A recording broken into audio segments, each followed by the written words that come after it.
Assalamualaikum warahmatullahi wabarakatuh. Saya Nuriza Ramadina Amalia dengan NIM 0601232050. Saya mahasiswa dari Universitas Islam Negeri Sumatera Utara dari Fakultas Ilmu Sosial, Prodi Ilmu Perpustakaan. Nah, kali ini saya akan menjawab pertanyaan mengenai geopolitik dan geostrategis. Pertanyaannya adalah, apa yang kita pahami dengan geopolitik dan geostrategis?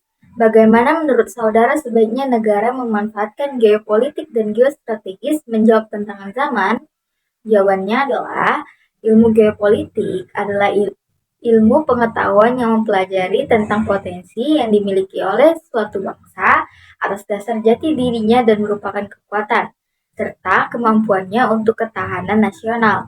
Pada hakikatnya, geopolitik mengajarkan agar dapat selalu diciptakan persatuan bangsa dan keutuhan wilayah NKRI berdasarkan semangat Bhinneka Tunggal Ika, yaitu untuk kesetaraan, keadilan, dan kebersamaan, serta kepentingan nasional. Geopolitik mengacu pada studi tentang interaksi antara geografi, politik, dan hubungan internasional.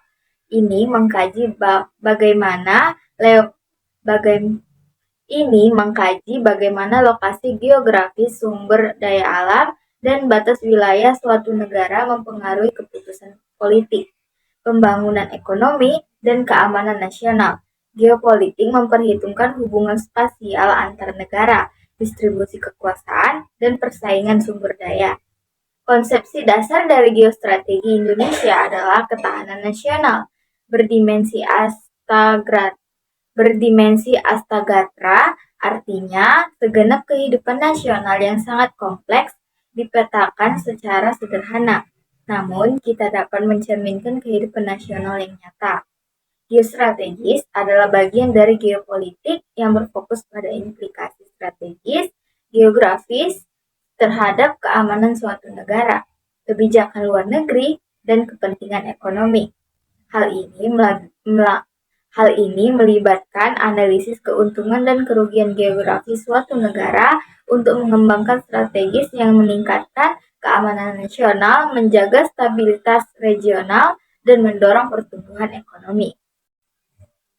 Nah, negara sebaiknya memanfaatkan geopolitik dan geostrategis dengan melakukan yang pertama adalah melakukan analisis geopolitik secara menyeluruh, seperti identifikasi kekuatan dan kelemahan geografis negara tersebut, menganalisis hubungan spesial dengan negara tetangga dan kekuatan regional, dan menilai dampak sumber daya alam, perubahan iklim, dan faktor lingkungan terhadap keamanan nasional dan pembangunan ekonomi.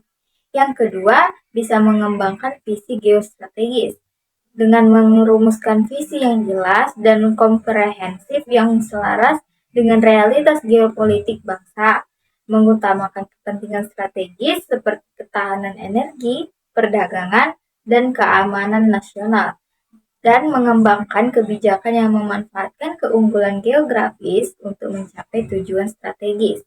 Nah, yang ketiga itu bisa membina kerjasama dan diplomasi regional, seperti terlibat dalam dialog multilateral dan bilateral untuk meningkatkan stabilitas dan kerjasama regional, mengembangkan kemitraan strategis dengan negara-negara tetangga dan kekuatan regional, dan mendorong integrasi dan kerjasama ekonomi untuk meningkatkan keuntungan dan kesejahteraan bersama.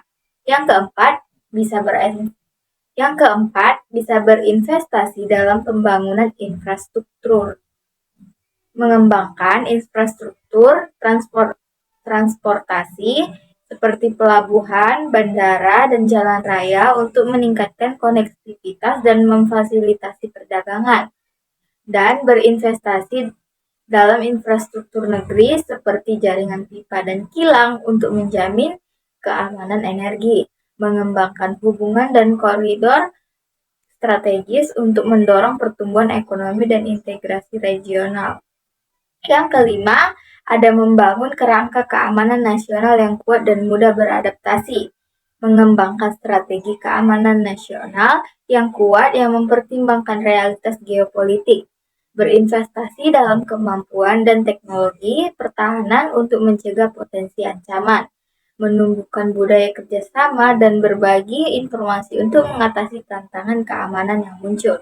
Yang keenam, bisa menumbuhkan tenaga kerja yang terampil dan mudah beradaptasi, mengembangkan sumber daya manusia yang memiliki keahlian di bidang geopolitik, geostrategis, dan bidang terkait, menumbuhkan budaya inovasi dan kewirausahaan untuk mendorong pertumbuhan dan pembangunan ekonomi, mendorong pembelajaran berkelanjutan dan pengembangan profesional agar tetap